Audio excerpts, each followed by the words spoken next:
Hello friends, welcome back to my channel. তোমরা নিশ্চয়ই ভালো আছো, ঠাকুরের আশীর্বাদে আমিও ভালো আছি। তোমরা হয়তো ভাবছো দিদি কেন আজকে হঠাৎ সবজির ভিডিও দিয়ে ব্লগটা স্টার্ট করলো, তা দিদি কি ঘটি না বাঙাল? না, আমি বাঙালি। আসলে আমাদের যারা ভাড়া থাকে বাড়িতে তারা হলো ঘটি, তা তাদের বাড়িতে রান্না পুজো কালকে, তার জন্য ওরা বললো আমাকে একটু সবজি কেটে দেবে মৌসুমি। তা বললাম হ্যাঁ নিশ্চয়ই, কেন কেটে দেবো না। তো ওদের হাতে হাতে একটু হেল্প করে দিচ্ছিলাম। প্রচুর সবজি তো কাটতে অনেক সময় লাগে, তারপরে আবার রান্না করবে। তো দেখো রান্না করবে বলে ওরা স্বস্তির চিহ্ন এঁকে নিয়েছে গ্যাসে, আর এদিকে সব সবজি অলমোস্ট কাটা হয়ে গেছে। তো আমি বললাম একটু ভিডিও করি, তোমাদের দেখাবো, কেন তোমাদের শেয়ার করব না।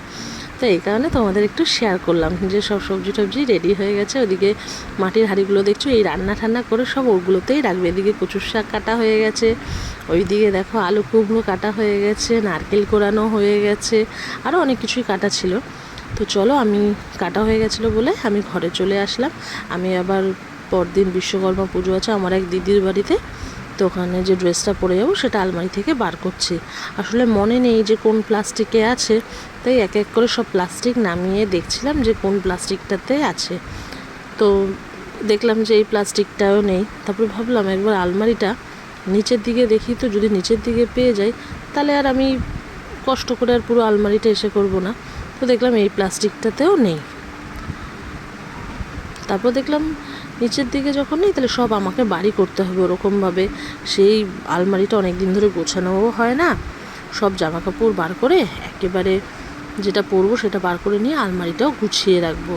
তো আমার ভিডিও যদি বন্ধু তোমাদের ভালো লাগে তাহলে কিন্তু অবশ্যই লাইক, কমেন্ট, শেয়ার আর সাবস্ক্রাইব করে দিও যারা নতুন বন্ধু আছো। শুধুমাত্র ভিডিও দেখলে হবে না, কিন্তু মনে করে সাবস্ক্রাইবটাও করে দিতে হবে।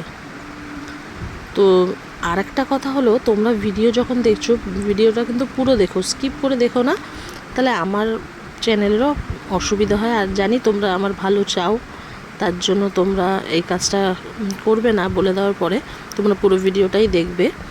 তো আমি এখন এক এক করে সব জামা কাপড় নামাচ্ছি, যে একবারে আলমারিটাও গুছাবো বলে। তো দেখো মোটামুটি আমি আমার জামাটা পেয়ে গেছি, এবার আলমারিটাও গুছিয়ে নিলাম। সেটা তোমাদের ভিডিও করে পুরো দেখালাম না। এখানে দেখো আলমারি গুছিয়ে নিচ্ছি। আসলে এত জামা কাপড় না, তার মধ্যে হলো আমার ব্যাগ, এত অজস্র ব্যাগ আছে। ব্যাগের ভেতরে যে 4-5টা ব্যাগ আছে জানো ওই ব্যাগটার ভেতরে। তো এখানে আমার ডেইলি যে ড্রেস পরি সেগুলো ছিল, সেগুলো একটু গুছিয়ে নিলাম, অনেকদিন সময় পাই না। তো দেখো এই ড্রেসটা পরে আমি কালকে যাব। তো চলো আজকের ভিডিও এইটুকুনি, টাটা বাই।